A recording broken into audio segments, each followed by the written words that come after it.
Hello, my friends, hello, and welcome back to another episode of Cat Tales, a Warrior Cats reread podcast. I'm your host, Coffee, and today we are going to be starting the 5th book in the first Warrior Cats arc, entitled A Dangerous Path. Lots happened in the last book. Cloudpaw, Fireheart's nephew and apprentice, got captured by Two Legs. Bluestar is not recovering well emotionally from Tigerclaw's treachery in Book 3, and a huge fire from the heat of summer tore through ThunderClan territory, killing a couple of elders and, unfortunately, Yellowfang.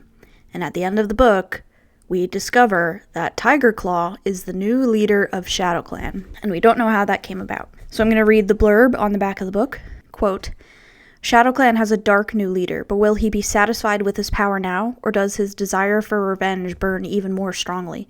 Fireheart fears that there is a connection between the rise of Tigerstar and the terrible dreams of danger that haunt his nights. Meanwhile, a mysterious threat has invaded the forest, placing every cat's life in peril. Fireheart's beloved leader has turned her back on their warrior ancestors, and Fireheart can't help but wonder if she's right. Has StarClan abandoned them forever? If you can hear my cat yelling in the background, just ignore her. Alright, we're going to do same format as usual. The prologue and chapters 1 through 3 are being covered in today's episode. We're going to start with the prologue. Quote, Inside the kennel that moves, everything was dark. The pack leader could hear the scrabbling of claws and feel the sleek pelt of the dog next to him, but he could see nothing. Dog scent filled his nostrils, and beyond that, the smell of the burned forest. The pack leader sat uncomfortably on the vibrating floor until the kennel that moves bounced to a halt. Outside, he could hear man voices. He understood some of the words. Fire. Keep watch. Guard dogs. So, this must be in a car or a van of some sort, and they're in ThunderClan territory, or close to it, because of the burned forest smell. So I think this is from the POV of dogs. The pack leader picked up the men's fear scent, along with the bittersweet smell of cut wood. He remembered coming here the night before, and the night before that, more than 4 paws worth of nights. He had prowled the compound with the rest of the pack, sifting through the scents for intruders, ready to drive them away. The dog snarled softly, his lips drawn back from sharp teeth. The pack was strong. They could run and kill. They craved warm blood and the terror scent of prey before it died. But instead they were penned up. They ate the food the man threw to them, and they obeyed the man's orders. The dog rose to his powerful paws, rattling the doors as he butted them with his massive black and tan head. He lifted his voice in a bark that sounded all the louder in the confined space. Out! Pack out! Out now! The rest of the pack added their voices. Pack out! Pack run! As if in answer, the doors of the kennel that moves were flung open. In the twilight, the pack leader could see the man standing there, barking an order. The leader jumped down first, close to a pile of logs stacked in the middle of the compound. His paws threw up little puffs of ash and soot. The rest of the pack followed in a stream of black and brown bodies. So these have to be either Rottweilers, German Shepherds, or Dobermans, maybe a mix of all 3. Pack follow! Pack follow! They barked. The leader pattered restlessly along the fence that separated them from the forest. Beyond the fence, burned-out tree trunks leaned against each other or lay on the ground.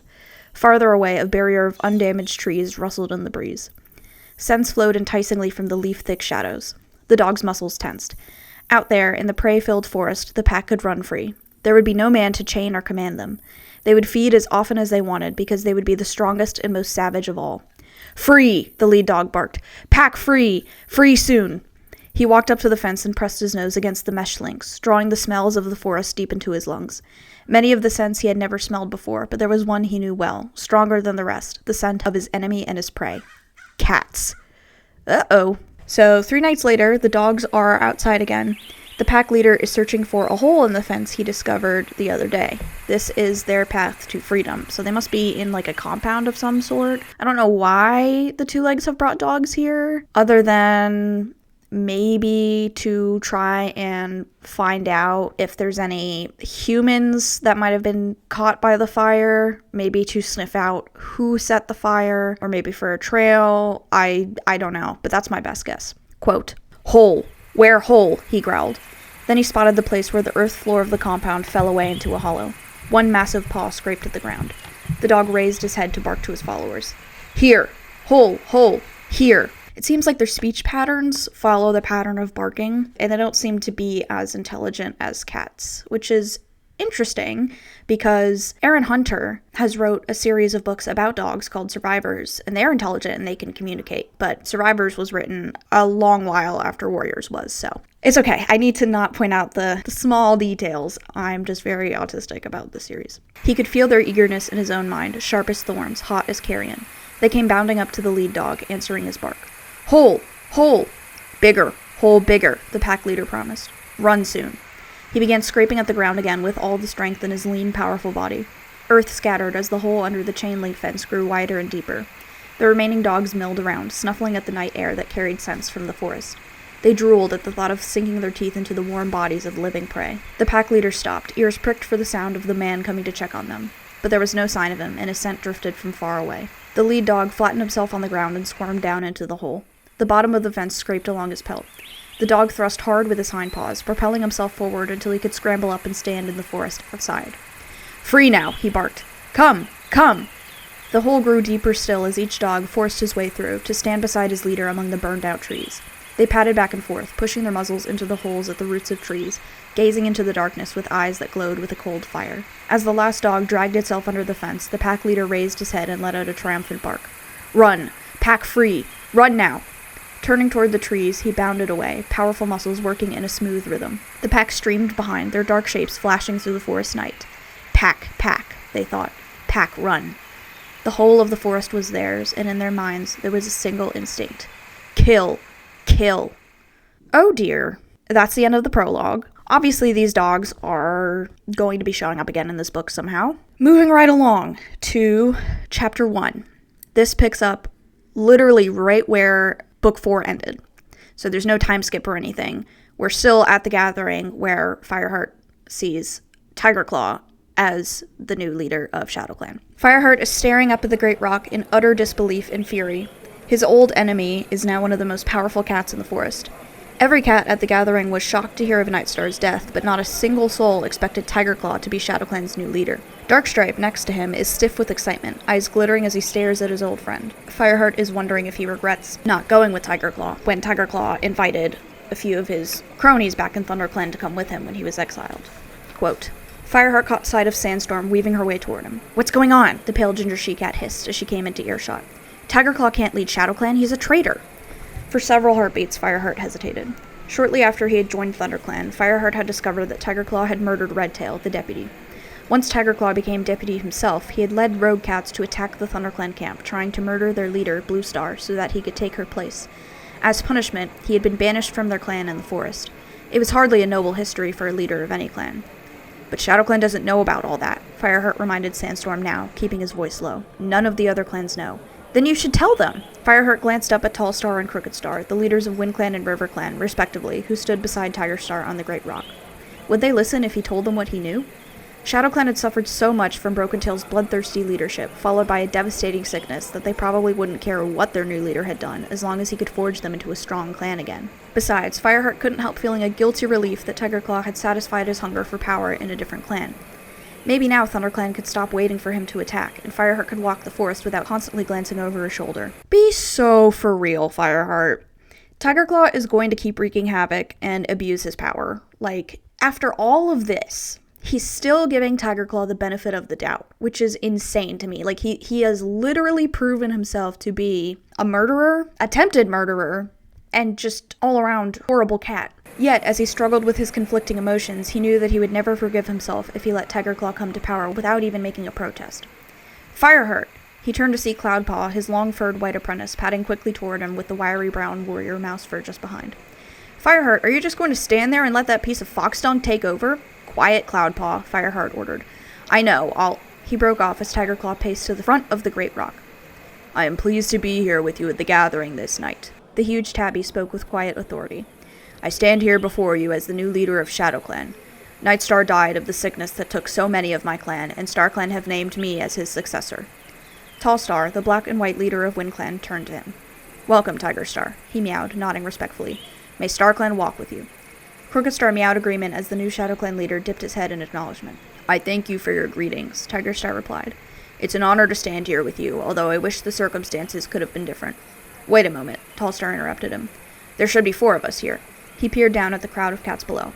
Where's the leader of ThunderClan? Fireheart felt a cat nudge him, and he glanced around to see that Whitestorm had joined the other ThunderClan warriors. "You're taking Bluestar's place, remember?" Fireheart nodded to him, suddenly unable to speak. He bunched his muscles and got ready to spring. A heartbeat later, he was scrambling to the top of the great rock to stand beside the three leaders. For a moment, the unfamiliar viewpoint took his breath away. He seemed to be far above the hollow, watching the changing patterns of light and dark on the cats below as the moon shone through the branches of the 4 massive oak trees. Fireheart shivered as he caught the pale gleam reflected from countless pairs of eyes. "Fireheart?" He looked up as Tallstar spoke. "Why are you here? Has something happened to Bluestar?" Fireheart dipped his head respectfully. "Our leader breathed smoke in the fire, and she's not yet well enough to travel. But she'll recover," he added hastily. "It's nothing serious." Tallstar nodded, and Crookedstar broke in testily. "Are we ever going to start? We're wasting moonlight." Without waiting for a reply, the pale tabby RiverClan leader gave the yowl that signaled the beginning of the meeting. When the murmuring of the cats below had died away, he meowed. "Cats of all clans, welcome to the gathering. Tonight we are joined by a new leader, Tigerstar." He beckoned to the massive warrior with a flick of his tail. "Tigerstar, are you ready to speak now?" Thanking him with a courteous nod, Tigerstar stepped forward to address the assembled cats. "I stand here before you by the will of StarClan. Nightstar was a noble warrior, but he was old, and he did not have the strength to fight the sickness when it came. His deputy Cinderpelt died too." Fireheart felt his fur prickling with unease as he listened. Clan leaders received 9 lives when they went to share tongues with StarClan at Mothermouth, and Nightstar had become leader only a few seasons ago. What had happened to his 9 lives? Had Shadowclan's sickness been so violent that it had taken all of them? Looking down, Fireheart caught sight of Running Nose, the Shadowclan medicine cat, sitting with his head bowed. Fireheart could not see his face, but his hunched posture suggested that he was lost in misery. It must be hard for him, Fireheart thought, to know that all his skill had not been enough to save his leader. "StarClan brought me to Shadowclan when its need was greatest," Tigerstar continued from on top of the great rock. "Not enough cats survived the sickness to hunt for the nursing queens and the elders, or to defend their clan, and no warrior was ready to take on the leadership. Then StarClan sent an omen to Running Nose that another great leader would arise. I swear by all our warrior ancestors that I will become that leader." Out of the corner of his eye, Fireheart noticed that Running Nose was shifting uncomfortably. For some reason, he looked unhappy at the mention of the omen. I wouldn't put it past Tigerclaw to be lying out of his butt. Fireheart suddenly realized that his own task had become much harder. If there had been an omen, then StarClan themselves must have chosen Tigerstar as the new leader of Shadowclan. Surely it was not the place of Fireheart or any other cat to question their decisions. What could he say now that would not seem to challenge the will of their warrior ancestors? "Thanks to StarClan," Tigerstar went on, "I had other cats to bring with me who have proven themselves willing to hunt and fight for their new clan." Fireheart knew exactly which cats Tigerstar meant, the band of rogues who had attacked the ThunderClan camp. He could see one of them just below the great rock, a huge ginger tom, sitting with his tail curled around his paws. The last time Fireheart had seen him, he had been grappling with Brindleface, trying to break into the ThunderClan nursery. Ironically, some of these rogues had grown up in Shadowclan and had supported the tyrannical leader Brokentail. They had been driven out with their leader when ThunderClan had come to the aid of the oppressed clan. Tallstar stepped forward, a doubtful look in his eyes. "Brokentail's allies were cruel and bloodthirsty, just as he was. Is it really wise to let them back into the clan?" Fireheart could understand Tallstar's misgivings, since these very cats had driven WindClan from their territory and had almost destroyed them. He wondered how many Shadowclan warriors shared his concern. After all, Brokentail's own clan had suffered almost as much as WindClan had from their murderous leader's rule. He was surprised they would take the outlaws back. "Brokentail's warriors obeyed him," Tigerstar replied calmly. "Which of you wouldn't do the same for your own leader? The warrior code says that a leader's word is law." He swiped his tongue around his muzzle before continuing. "These cats were loyal to Brokentail. They will be loyal to me now. Blackfoot, who is Brokentail's deputy, is my deputy now." Tallstar still looked suspicious, but Tigerstar met his gaze steadily. "Tallstar, you are right to hate Brokentail. He did great harm to your clan. But let me remind you that it was not my decision to take him into ThunderClan and care for him. I spoke against that from the start, but when Bluestar insisted on giving him sanctuary, loyalty to my leader meant that I had to support her." The WindClan leader hesitated and then bowed his head. "That's true," he meowed. "Then all I ask is that you trust me, and give my warriors a chance to show that they can honor the warrior code, and prove their loyalty to Shadowclan once more. My first task is to make Shadowclan well and strong again," Tigerstar vowed. Here goes the MAGA propaganda. Make Shadowclan great again. Perhaps, Fireheart thought hopefully. Now that Tigerstar had achieved his ambition, he really would become a great leader. He had said that the outlaws deserved another chance. Perhaps the same was true of Tigerstar himself, yet every hair on Fireheart's pelt was prickling. He still wanted to make it clear to Tigerstar that ThunderClan was not his for the taking. "Fireheart, be so serious. There is no second chance with cats like Tigerstar." He was so deep in thought that he hardly realized that Tigerstar had finished addressing the assembled clans. "Fireheart," Tallstar meowed. "Do you want to speak now?" Fireheart swallowed nervously and padded forward, the rock cool and smooth beneath his paws. Below, he could see Sandstorm and the other ThunderClan cats looking up at him expectantly. The pale ginger she-cat was watching him with a glow of admiration in her eyes. Feeling encouraged, Fireheart began to speak. He wasn't going to pretend that the ThunderClan camp had not been devastated by the recent fire, but he did not want to give the impression that the clan was weak. Leopardfur, the RiverClan deputy, was listening intently. As Fireheart glanced at her, she narrowed her eyes as if she were measuring his words carefully. RiverClan had helped ThunderClan escape from the fire, and no cat knew better than Leopardfur how vulnerable they were. "A few dawns ago," Fireheart reported, "fire started in the tree-cut place and swept through our camp. Halftail and Patchpelt died, and the clan honors them. And we especially honor Yellowfang. She went back into the burning camp to rescue Halftail." He bowed his head, memories of the old medicine cat threatening to overwhelm him. "I found her in her den, and I was with her when she died." Wails of dismay broke out among the listening cats. Not only ThunderClan had reason to grieve for Yellowfang's death. Yellowfang's the people's princess. Fireheart noticed Running Nose sitting erect and gazing upward, his eyes clouded with sorrow. He had been Yellowfang's apprentice when she was Shadowclan's medicine cat, before Broken Tail drove her out. "Our new medicine cat will be Cinderpelt," Fireheart went on. "Bluestar suffered from breathing in smoke, but she is recovering. None of our kits were harmed. We are rebuilding our camp." He did not mention the shortage of prey in the burned stretch of forest, or the way that the camp was still open to attack in spite of their efforts to rebuild the walls. "We must thank RiverClan," he added with a respectful glance at Crooked Star. "They gave us shelter in their camp during the fire. Without their help, more of our cats might have died." As Crooked Star acknowledged his words with a nod, Fireheart couldn't resist glancing down at Leopardfur again. The RiverClan deputy hadn't shifted her amber gaze from him. Pausing to take a deep breath, Fireheart turned to Tigerstar. "ThunderClan accepts that StarClan has approved your leadership," he meowed. "As rogues, your followers stole from all 4 clans while they roamed the forest, so it is good that they have their own clan again. We trust that they will be bound to the warrior code and will keep to their own territory." He thought he could see a gleam of surprise in Tigerstar's eyes, and he continued firmly. "But we will not tolerate any invasions into ThunderClan territory. In spite of the fire, we are strong enough to drive out any clan who sets a paw over our borders. We have no fear of Shadowclan." Couldn't have said it better myself. 1 or 2 yowls of agreement rose from his own warriors below. Tigerstar gave a slight dip of his head and spoke in a low rumble that carried no farther than the other cats on the top of the great rock. "Brave words, Fireheart. You have nothing to fear from Shadowclan." Fireheart wished that he could believe him. Bowing his head in acknowledgement, he stepped back again, his fur flattening in relief that his turn to speak was over, and listened while Tallstar and Crooked Star gave the news from their own clans. Word of new apprentices and warriors, and a warning of extra 2 legs by the river. When the formal part of the meeting was over, Fireheart sprang down to the group of ThunderClan warriors at the base of the rock. "You spoke well," meowed Whitestorm. Sandstorm's eyes shone as she looked at Fireheart, and she pressed her muzzle against his neck. Fireheart gave her cheek a quick lick. "It's time to go," he meowed. "Say your goodbyes, and if any cat asks, tell them that ThunderClan is doing fine." Throughout the clearing, the group of cats were breaking up as all 4 clans prepared to leave. Fireheart began looking around for the rest of his warriors. He caught sight of a familiar blue-gray shape and bounded across the hollow to join her. "Hi, Mistyfoot," he meowed. "How are you? How's Graystripe? I didn't see him here tonight." Graystripe had been Fireheart's first friend in ThunderClan. They had trained together as apprentices. But then Graystripe had fallen in love with Silverstream, a young RiverClan warrior, and she had died bearing his kits. Graystripe had left his own clan to go with them to RiverClan, and though seasons had passed, Fireheart still missed him. Graystripe didn't come. The RiverClan queen sat down and curled her tail neatly around her paws. Leopardfur wouldn't let him. She was furious about the way he behaved during the fire. She says that in his heart he's still loyal to ThunderClan. Fireheart had to admit that Leopardfur was probably right. Graystripe had already asked Bluestar if he could come back to ThunderClan, but she had refused. "So, how is he?" Fireheart repeated. "He's fine," Mistyfoot meowed. "So are the kits. He asked me to find out how you were doing after the fire." "Bluestar's not seriously ill, you say?" "No, she'll be better soon." Fireheart tried to sound confident. It was true that Bluestar was recovering from the effects of breathing smoke, but for some moons now, the ThunderClan leader's mind had been clouded. She had begun to doubt her own judgment, and even to question the loyalty of her warriors. The discovery of Tigerstar's treachery had shaken her to her core, and Fireheart couldn't help wondering about how she would react to the news that the deputy she had exiled was now leader of Shadowclan. "I'm glad to hear that she is recovering," Mistyfoot's mew broke into his thoughts. Fireheart twitched his ears. "How's Crooked Star?" he asked, changing the subject. The RiverClan leader had seemed frail when he had allowed ThunderClan to shelter in his camp, and tonight, next to Tigerstar, he looked even older than Fireheart remembered. But maybe that wasn't surprising. The RiverClan leader had had to cope with floods that had driven his cats out of their camp, and with a shortage of prey because 2-leg rubbish had poisoned the river. More than all that, Graystripe's beloved Silverstream had been Crooked Star's daughter, and her death had caused him much grief. "He's okay," meowed Mistyfoot. "He's been through a lot recently. Mind you, I'm more concerned about Graypool," she added, naming the cat who had raised her from kithood.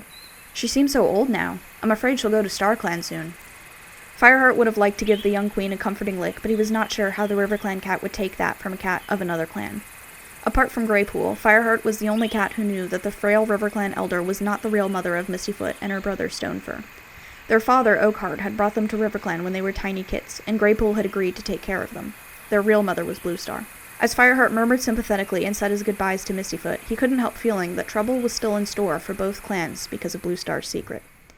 That's the end of Chapter 1. Why is this coming up again? Because the third book was mostly about Fireheart's suspicions that Bluestar was the mother of Mistyfoot and Stonefur, and Bluestar confirmed that to him. And Mistyfoot and Stonefur still don't know, which, is probably for the best, so why is this coming up again? I assume the authors are trying to hint that it's going to be a plot point, maybe in this book, at some point, but it just feels, Fireheart barely thought about it last book, so it's just kind of popping up out of nowhere again. He also just seems to have very, very distinct premonitions about certain things that kind of have come true. So maybe he's a prophet. I don't know. Moving along to Chapter 2. The gathering of cats return to camp as dawn is breaking. Fireheart is still shocked to see the camp in such devastation, even though he's come to expect it. Sandstorm asks him if it'll ever be the same, and Fireheart replies that one day it will be, and they always get through bad times. He gets a wave of exhaustion just thinking about how much work it will take to fully rebuild the camp. Quote, "The bush where the warriors slept was still there, but the thick canopy of twigs had been burned away. Only a few charred branches remained, the gaps between them interwoven with sticks. Brackenfur was crouched outside, while Longtail sat on watch near the entrance to the nursery, and Dustpelt paced back and forth in front of the elder's den. Brackenfur sprang to his paws as Fireheart and the others appeared, only to relax a moment later. 'It's you,' he meowed, relief in his voice. 'We've been expecting Tigerclaw all night.' 'Well, you can stop worrying,' Fireheart meowed. 'He's too busy to worry about us. Tigerstar is the new leader of Shadowclan.' Brackenfur stared in astonishment. 'Great StarClan,' he said with a gasp. 'I don't believe it.' 'What did you say?' Fireheart turned to see Longtail loping across the clearing. 'Did I hear you right?' 'You did.' Fireheart could see the shock in the tabby warrior's face. 'Tigerstar has taken over Shadowclan.' 'And they let him?' meowed Longtail. 'Are they mad?' 'Not mad at all,' Whitestorm replied, coming up to stand beside Fireheart. The elderly warrior scraped the bare earth with his paws and settled down on his haunches with a tired sigh. His thick white fur was stained with soot after the journey back through the forest. 'The sickness almost destroyed the Shadowclan cats. They were desperate for a strong leader. Tigerstar must have seemed like a gift from StarClan.' 'It sounds like that's just what he was,' Fireheart agreed heavily. 'Apparently StarClan sent an omen to Running Nose to tell Shadowclan that a great leader would arise.' 'But Tigerstar is a traitor,' Brackenfur protested. 'Shadowclan doesn't know that,' Fireheart pointed out. By this time, other cats were appearing. Brightpaw and Swiftpaw ran over from the apprentice's den. Dustpelt padded up with Darkstripe's apprentice, Fernpaw. Speckletail peered curiously out from the nursery. As they pressed around Fireheart with their questions, he had to raise his voice to make himself heard. 'Listen, all of you,' he meowed. 'There's something you need to hear. And I have to tell Bluestar,' he added silently, bracing himself for the encounter. 'Whitestorm will tell you what happened at the gathering,' he went on. 'And then I want a dawn patrol.' He hesitated, looking around at the assembled cats. All the warriors were tired. Those who hadn't been to the gathering had stayed awake to guard the camp. Before Fireheart could decide who to send, Dustpelt spoke. 'Ashpaw and I will go.' Fireheart dipped his head gratefully. The brown warrior had never been friendly toward him, but he was a loyal cat to ThunderClan, and he seemed to accept Fireheart's authority as deputy. 'I'll go too,' Mousefur offered.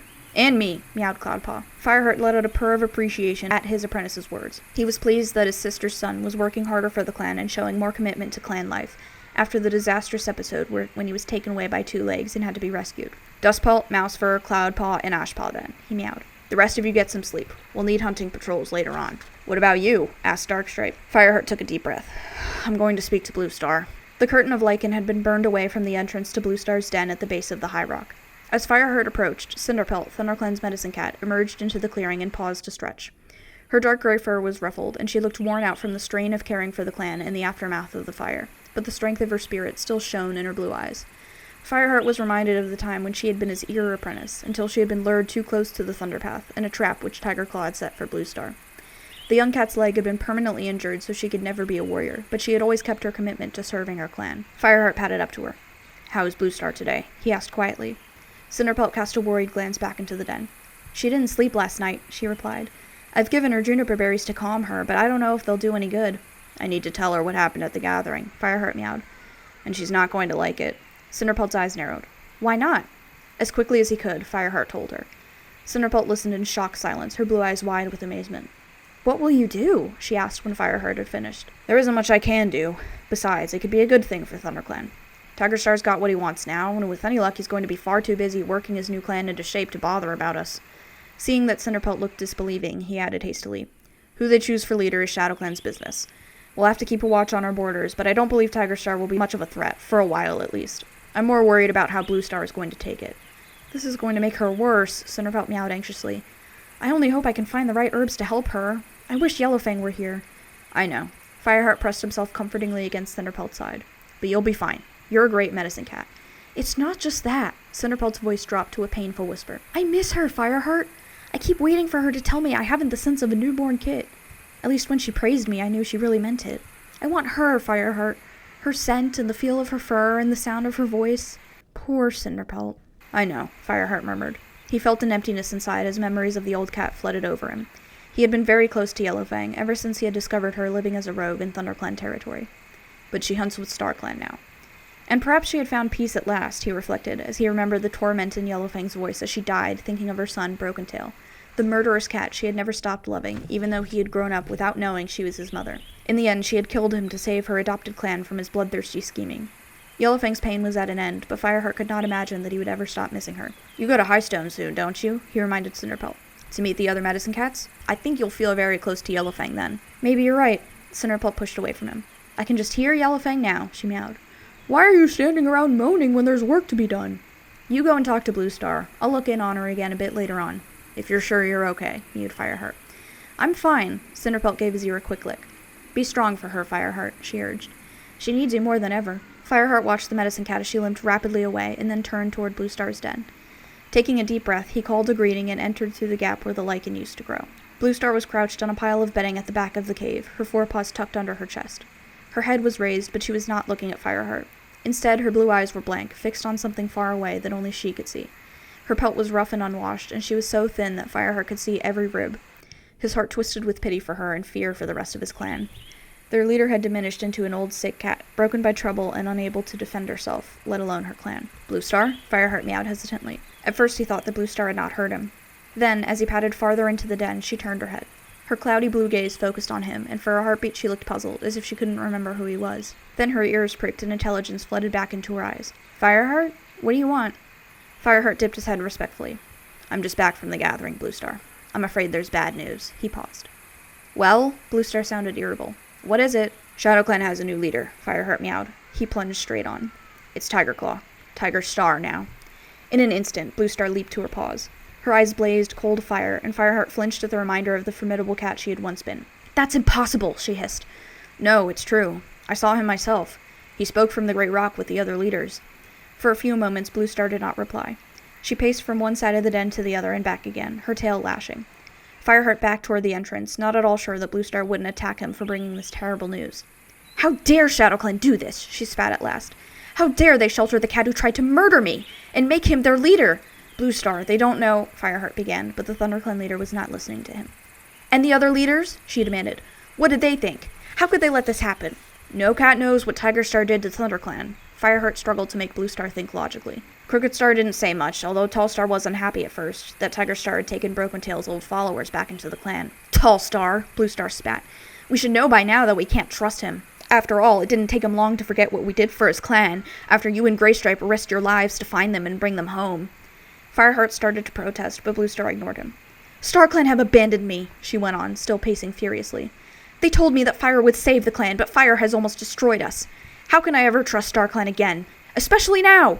They have granted a leader's 9 lives to that traitor. They care nothing for me or for ThunderClan." Fireheart flinched. "Bluestar, listen." "No, Fireheart, you listen." Bluestar padded over to him. Her fur was fluffed up and her teeth bared in anger. "ThunderClan is doomed. Tigerstar will lead Shadowclan to destroy us all, and we can expect no help from StarClan." Tigerstar didn't seem hostile. Fireheart was desperately trying to get through to his leader. When he spoke, all he seemed to care about was leading his new clan. Bluestar let out a crack of harsh laughter. "If you believe that, Fireheart, you are a fool. Tigerstar will be here before Leaffall, you mark my words. But he'll find us waiting for him. If we're all going to die, we'll take a few of Shadowclan with us." Amidst her doomerism, she does have a bit of a point here. Fireheart is far too optimistic about the situation. She began pacing rapidly back and forth again, while Fireheart watched, appalled. "Double the patrols," she ordered. "Set a watch on the camp. Send cats to guard the border with Shadowclan." "We haven't enough warriors for all that," Fireheart objected. Every cat is exhausted with the extra work rebuilding the camp. It's all we can do to keep up the regular patrols. Are you questioning my orders? Bluestar whipped around to face him again, drawing her lips back in a snarl. Her eyes narrowed suspiciously. Or are you going to betray me, too? No, Bluestar, no. You can trust me. Fireheart tensed his muscles, half expecting that he would need to dodge Bluestar's slashing claws. Suddenly, the old leader relaxed. I know, Fireheart. You've always been loyal, not like those others. As if the strength of her fury had exhausted her, she limped back to her bedding. Set the patrols, she ordered, sinking down in the soft moss and heather. Do it now, before Shadowclan makes crow food of us all. Yes, Bluestar. Fireheart saw no point in arguing any more. He bowed his head and backed out of the den. Bluestar's gaze was once more fixed on something unseen. Fireheart wondered if she was looking into the future and watching the destruction of her clan. That's the end of chapter 2. Yeah, I don't think she's gonna recover, dog. I think it's cooked for her. Moving on to chapter 3, the last one for today. Quote, Fireheart opened his eyes and blinked in the uncomfortably bright sunlight. He still couldn't get used to the way the sun shone straight into the warrior's den now that the thick covering of leaves had gone. Yawning, he uncurled himself and shook the clinging scraps of moss from his coat. Close beside him, Sandstorm was still asleep. Dustpelt and Darkstripe were curled up a little farther away. Fireheart padded out into the clearing. It was 3 days since the gathering and the discovery of Tigerstar's new leadership, and there was still no sign of the attack Bluestar had feared.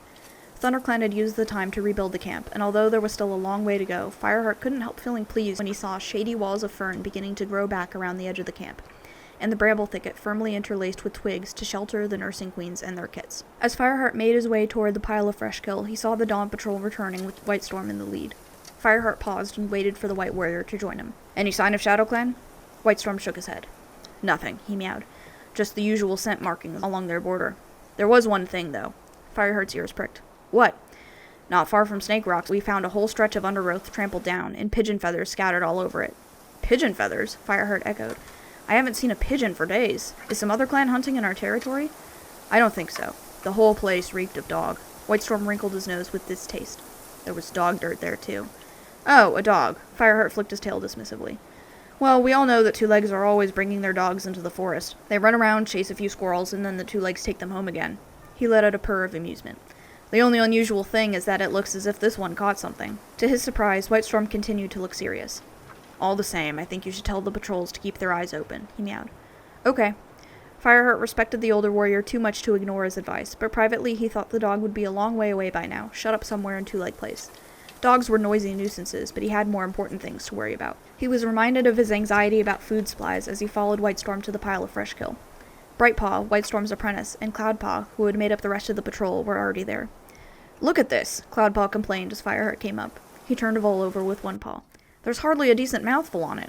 Prey is scarce, Fireheart reminded him, noticing there were only a few pieces of fresh kill on the pile. Any creatures that survive the fire can't find much to eat. We need to hunt again, Cloudpaw meowed. He bit into the Vole and swallowed. I'll go as soon as I finish this. You can come with me, mewed Fireheart, selecting a magpie for himself. I'm going to lead out a patrol later on. No, I can't wait, Cloudpaw mumbled through another mouthful. I'm so hungry I could eat you. Brightpaw, do you want to come with me? Brightpaw, who was neatly tucking it into a mouse, glanced at her mentor for permission. When Whitestorm nodded, she sprang up. Ready when you are, she meowed. All right then, mewed Fireheart. He was slightly annoyed that Cloudpaw hadn't asked for his mentor's permission like Brightpaw, but the clan did need fresh kill, and both the apprentices were good hunters. Don't go too far from camp, he warned. But all the best prey is farther away, where the fire didn't reach, Cloudpaw objected. We'll be fine, Fireheart, he promised. We'll hunt for the elders first. Swallowing the last of his Vole in one enormous gulp, he dashed off toward the camp entrance, with Brightpaw racing after him. Stay away from Two Leg Place, Fireheart called after them, remembering how Cloudpaw had once been all too fond of visiting the Two Legs. The apprentice had paid a harsh price when they had taken him away to their nest on the far side of WindClan's territory. As Greenleaf drew to an end, with the prospect of a hungry leaf bear to come, Fireheart hoped that his apprentice wouldn't be tempted back into his old ways. Apprentices, Whitestorm purred as he watched the two young cats bounding away. Dawn Patrol, and now they're off hunting. I wish I had their energy. He dragged a blackbird a little way from the pile of fresh kill and crouched down to eat. As Fireheart finished his magpie, he saw Sandstorm padding across from the warrior's den. The sun shone on her pale ginger coat, and Fireheart admired the ripple of her fur as she moved. Do you want to come and hunt with me? He asked as she approached. Looks as if we need to, Sandstorm replied, surveying pitifully few pieces of fresh kill that remained. Let's go now. I can wait to eat until we catch something. Fireheart looked around for another cat to join them and noticed Longtail heading for the apprentice's den, calling for Swiftpaw. Hey, Longtail, he meowed as the two cats padded across the clearing. Come and join our hunting patrol. Longtail hesitated, as if he wasn't sure whether that was an order from his deputy or not. We were going to the training hollow, he explained. Swiftpaw needs to practice his defense moves. You can do that later. This time Fireheart made it clear that he was giving an order. The clan needs fresh kill first. Longtail flicked his tail irritably but said nothing. Swiftpaw was looking more enthusiastic, his eyes bright. The young black and white Tom had grown almost as big as his mentor, Fireheart noticed. He was the oldest of the apprentices, and he could expect to be made a warrior soon. I must talk to Bluestar about his naming ceremony, Fireheart thought. Cloudpaw too, and Brightpaw and Thornpaw. The clan needs more warriors. So the patrol heads out towards Sunning Rocks. He has all the hunting patrols checking the borders for other clans or enemies. So far nothing. To keep up with Bluestar's order to, quote, double the patrols, which is impossible because they don't have enough cats. So he's just combining the two. He's uneasy about their relationship with RiverClan. Crooked Star is growing old, and with Leopard Fur next in line, Fireheart is wary that she will ask for repayment on the help that they offered to ThunderClan. As they close in on the river, he notices plants poking through the soil. The forest is starting to recover, but he's still worried it won't be enough to get through Leafbear. At Sunning Rocks, Longtail gives instructions for Swiftpaw for hunting. Fireheart notices how dedicated he is as a mentor. Fireheart privately hunts, catching a mouse, and offers it to Sandstorm, who declines it rather sharply. He watches her disappear to hunt, more confused as to if he offended her or not. Quote, "You want to watch out with that one," a voice meowed behind him. "She'll claw your ears off if you're not careful." Fireheart spun around. His old friend Greystripe was standing on the border with RiverClan, farther down the slope toward the river. Water gleamed on his thick gray pelt. "Greystripe!" Fireheart exclaimed. "You startled me." Greystripe gave himself a shake and sent droplets sparkling into the air. "I saw you from the other side of the river," he mewed. "I never thought I'd find you catching prey for Sandstorm." "Special to you, is she?" "I don't know what you're talking about," Fireheart protested. His fur suddenly felt hot and prickled as if ants were crawling through it. "Sandstorm is just a friend." Greystripe let out a purr of amusement. "Oh, sure, if you say so." He strolled up the slope and lowered his head to butt Fireheart affectionately on the shoulder. "You're lucky, Fireheart. She's a very impressive cat." Fireheart opened his mouth and then closed it again. Greystripe wouldn't be convinced no matter what he said. And besides, maybe he was right. Maybe Sandstorm was becoming more than a friend. "Never mind that," he meowed, changing the subject. "Tell me how you're getting on. What's the news in RiverClan?" The laughter died from Greystripe's yellow eyes. "Not much. Every cat is talking about Tigerstar." When Greystripe had been a ThunderClan warrior, he and Fireheart had been the only cats to know the truth about Tigerstar's murderous ambition, and that he had killed the former ThunderClan deputy, Redtail. "I don't know what to make of it," Fireheart admitted. "Tigerstar might be different now he's got what he wants. No cat can deny that he can make a good leader. He's strong, he can fight and hunt, and he knows the warrior code by heart. But no cat can trust him," Greystripe growled. "What's the point of knowing the warrior code if all you do is ignore what it says?" "It's not up to us to trust him now," Fireheart pointed out. "He's got a new clan, and Running Nose reported an omen that seemed to say StarClan would be sending them a great new leader. StarClan must know that Shadowclan needs a strong warrior to build them up again after the sickness." Greystripe didn't look convinced. "StarClan sent him," he snorted. "I'll believe that when hedgehogs fly." Fireheart couldn't help agreeing with Greystripe that it would be hard to trust Tigerstar. Making his new clan healthy again might occupy him for a season or two, but after that, the thought of the fierce warrior at the head of a strong clan sent a shudder through Fireheart from ears to tail tip. He couldn't believe that Tigerstar would settle down to a peaceful life in the forest, respecting the rights of the other three clans. Sooner or later, he would want to extend his territory, and his first target would be ThunderClan. "If I were you," meowed Greystripe, echoing his thoughts, "I'd keep a very careful watch on my borders." "Yes, Fireheart began. He broke off as he saw Sandstorm coming toward them, a young rabbit dangling from her jaws. She padded across the pebbles and dropped her prey at Fireheart's feet. Looking more relaxed, as if she had gotten over her brief annoyance, she nodded to the RiverClan warrior. "Hi, Greystripe," she mewed. "How are the kits?" "They're fine, thanks," Greystripe replied. His eyes glowed with pride. "They'll be apprenticed soon." "Will you mentor one of them?" Fireheart asked. To his surprise, Greystripe looked uncertain. "I don't know," he meowed. "If it were Crooked Star's decision, maybe, but he doesn't do much these days except sleep. Leopard Fur organizes most things now, and she'll never forgive me for the way Whiteclaw died. I think she'll probably give the kits to some other warriors to mentor." He bowed his head. Fireheart realized he still felt guilty about the death of the RiverClan warrior who had fallen into the gorge when his patrol attacked a small group of ThunderClan warriors. "That's tough," meowed Fireheart, pressing himself comfortingly against Greystripe's side. "But you can see her point," Sandstorm pointed out mildly. "Leopard Fur will want to make sure that the kits are brought up to be completely loyal to RiverClan." Greystripe swung his head around to face her, his fur bristling. "That's just what I would do. I don't want my kids to grow up feeling torn between two clans." His eyes clouded. "I know what that's like." Pain for his friend flooded over Fireheart. After the fire, Greystripe had shown how unhappy he was in his new clan, and clearly things were no better now. Fireheart wanted to say come home, but he knew he had no right to offer Greystripe a place in the clan when Bluestar had already refused. "Speak to Crooked Star," he suggested. "Ask him yourself about the kits. And try to stay on the good side of Leopard Fur," added Sandstorm. "Don't let her catch you crossing the ThunderClan border." Greystripe flinched. Maybe you're right. I better be getting back. Goodbye, Sandstorm, Fireheart. Try to come to the next gathering, Fireheart urged. Greystripe flicked his tail in acknowledgement and padded off down the slope. Halfway to the river, he turned, meowed. Wait there a moment, and raced down to the edge of the water. For several heartbeats, he sat motionless on a flat stone, gazing down into the shallows. Now what's he up to? Sandstorm muttered. Before Fireheart could reply, Greystripe's paw darted out. A silver fish shot out of the stream and fell to the bank, where it lay flopping and wriggling. Greystripe finished it off with a single blow of his paw and dragged it back up the slope to where Fireheart and Sandstorm stood watching. Here, he meowed as he dropped it. I know prey must be scarce since the fire. That should help a bit. Thanks, meowed Fireheart and added admiringly. That was a neat trick back there. Greystripe let out a purr of satisfaction. Mistyfoot showed me how. It's very welcome, Sandstorm told him. But if Leopardfur finds out you've been feeding another clan, she won't be pleased. Leopardfur can go chase her own tail, Greystripe growled. If she says anything, I'll remind her how Fireheart and I helped feed RiverClan during the floods last New Leaf. He turned away and bounded back to the river. Fireheart's heart ached as he watched his friend launch himself into the water and begin swimming strongly for the opposite bank. He would have given anything to have Greystripe back in ThunderClan, but he had to admit it seemed unlikely that the Grey Warrior could ever be accepted there again. When they returned to camp, the fresh kill pile already looks bigger. Cloudpaw and Brightpaw are back and are about to go out again on another hunt. Cloudpaw reports that the elders have been fed, but not Cinderpelt. Sandstorm asks if he's hungry and if they can eat together, and he accepts, telling her he's dropping prey off for Cinderpelt first.